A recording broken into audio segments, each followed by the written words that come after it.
Toi, tu penses que tu es un homme, tu es devenu un bœuf. Qui va à la boucherie. Toi, tu penses que c'est l'hôtel, mais c'est la boucherie. Tous les hôtels d'impudicité sont des boucheries. Tous les hôtels d'impudicité sont des boucheries. Toi, tu penses que tu vas dans un hôtel 5 étoiles. Dans le monde spirituel, tu vas à la boucherie. Et qui est le coq, la poule, le bœuf? C'est toi. Tu penses que c'est un lit? C'est un abattoir. Un abattoir. Vous tous qui allez dans des hôtels d'impudicité, couchez, tombez, vous allez dans des boucheries, dans des abattoirs et vous êtes des bœufs. Dis la parole. Tu vois comment on mange un poulet à la bonne année. Toi, tu es tombé le 31 décembre. Tu étais le coq à la boucherie de ce garçon-là. Tu étais la poule de la boucherie.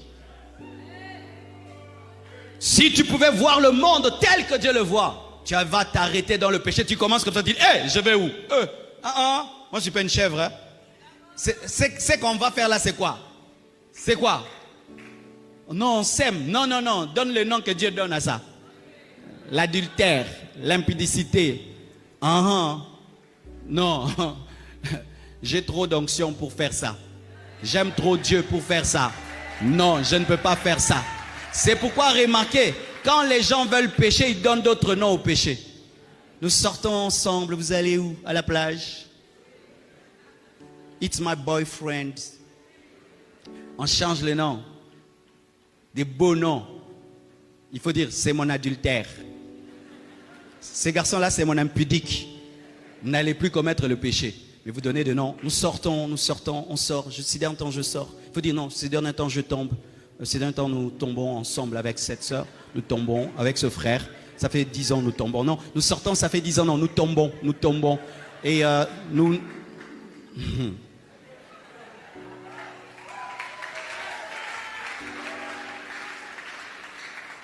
Quand le diable veut t'amener à pécher, il dilue le mal. Il donne un autre nom pour que ta conscience ne se réveille pas. Mais lui sait qu'il est en train de te détruire.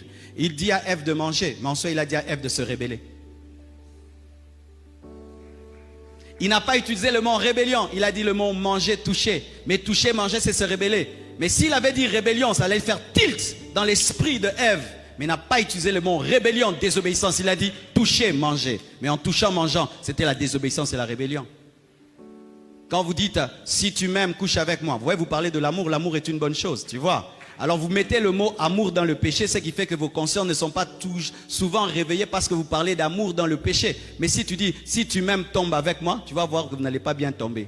Vous allez tomber avec des prédications dans la tête. Et je prie chaque fois que tu vas tomber, que mes prédications te reviennent, et que ça te rende impuissant, et que ça te rende frigide, et que ça te rende impuissant. Je répète, chaque fois que tu voudras tomber, que mes prédications reviennent dans ta tête, que ça te rende impuissant, que ça te rende frigide. De la même manière que le roi était devenu impuissant face à Sarah, que ça te rende impuissant, que ça te rende frigide. Au nom de Jésus. Au nom de Jésus.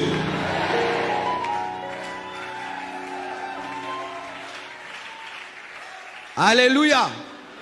Quand les gens veulent tomber, qu'est-ce qu'ils font? Ils éteignent le téléphone, n'est-ce pas? Pour qu'on ne dérange pas. Comme ça, parce qu'ils savent qu'un appel peut tomber là-bas, ça réveille la conscience. C'est pourquoi vous vous déconnectez de toute connaissance pour pécher. Et vous changez maintenant le péché en bonne chose pour continuer à pécher. Je suis son deuxième bureau. Tu vois, ça fait bien. Parce qu'aller au bureau, c'est bien. Mais il faut dire, je suis la voleuse de la première femme. Là, tu vas quitter. Deuxième bureau, tu es une voleuse. Voleuse, voleuse, voleuse. Quel bureau tu as? Tu signes quel dossier? Tu signes quel dossier? Tu signes quel dossier? Deuxième bureau, ça fait bien. Tiroir, ça fait bien. Mais voleuse, ça ne fait pas bien. Quand le diable veut te faire pécher, il parle à ton oreille un langage de dilution du mal. On ne dit plus voler, on dit cop. Beti ba cop moko. Mais si tu dis na yibi na ba niveau, akoyi bate cop. Le vol, c'est le vol. Appelle ça mivé, appelle ça cop, c'est le vol. On t'envoie acheter une chose qui coûte 10 000 $. Tu trouves là-bas 8 000 $, tu rends 2 000 $. Dites amen. Congolais, dites amen.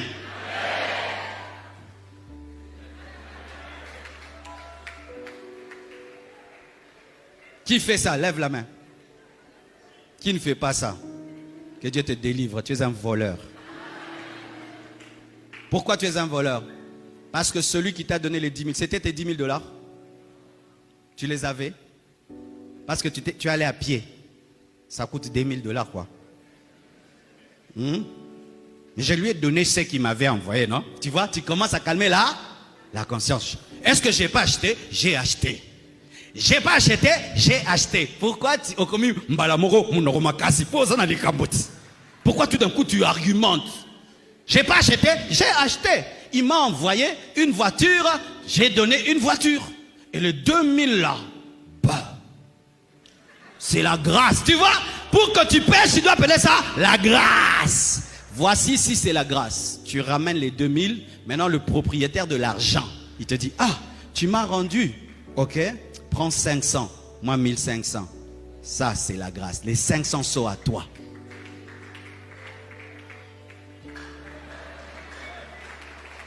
Donne-moi la main. Vous commencez même, on t'envoie quelque part, tu entres là-bas, tu discutes avec le vendeur, vous deux. Et puis tu sors un prix là-bas. Et là-bas, on te donne un prix. Et tu nourris avec ça tes enfants. C'est pourquoi ils sont bêtes. C'est pourquoi ils sont tout le temps malades. Parce que le patron doit récupérer son argent d'une manière ou d'une autre. Soit par la maladie, soit par la bêtise. Congolais, alléluia. Congolais, alléluia. Parce que c'est là-bas que vous vivez, non?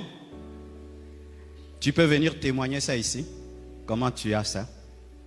Tu peux témoigner comment ton patron t'a envoyé quelque chose de 10 000 et puis il en est resté 2 000, tu as mis dans ta poche. Tu vas témoigner ça. Pourquoi tu ne témoignes pas? Parce que ta conscience te dit quelque chose. Ici, ta conscience va se réveiller, tu ne peux pas.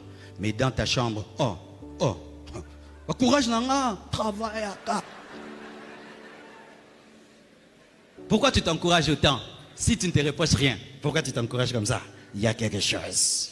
Ton cœur te dit que tu as volé.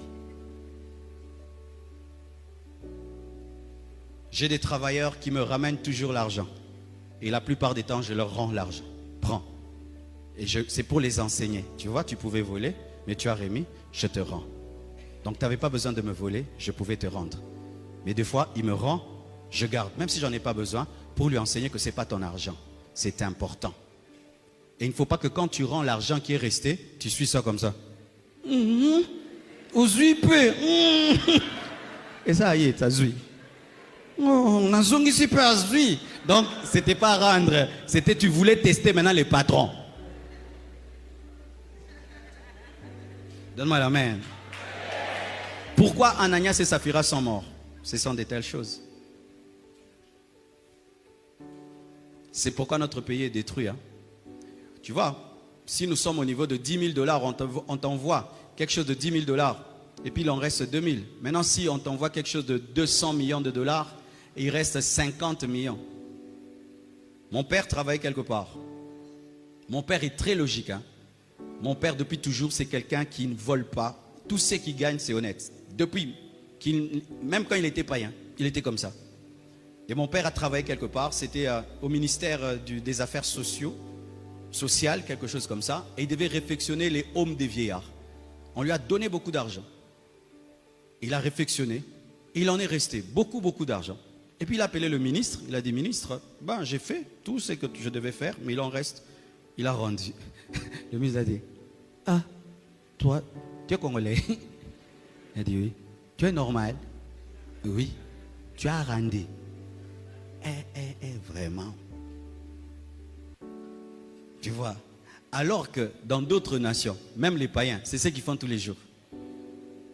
C'est pourquoi notre pays est comme il est. Parce que malgré que nous prions, les mivets. Alors quand tu vas travailler dans le gouvernement, tu vas prendre les mivets des routes, des hôpitaux, à rendre l'argent dans la caisse. Tu vois, pour qu'un pays se développe, et si on prêche que seulement pour ces 4 murs, nous serons toujours des malheureux. Parce que si ceux qui entrent dans l'église ne changent pas, il n'y aura pas de changement dehors. Si nous ne prenons pas des décisions de devenir des bons citoyens et que la parole ne fait pas de nous des bons citoyens, l'Église ne contribue pas au développement de la nation. Nous allons beaucoup prier, nous serons toujours dans la pauvreté, dans la souffrance. nous devons prendre la décision d'être des Congolais différents.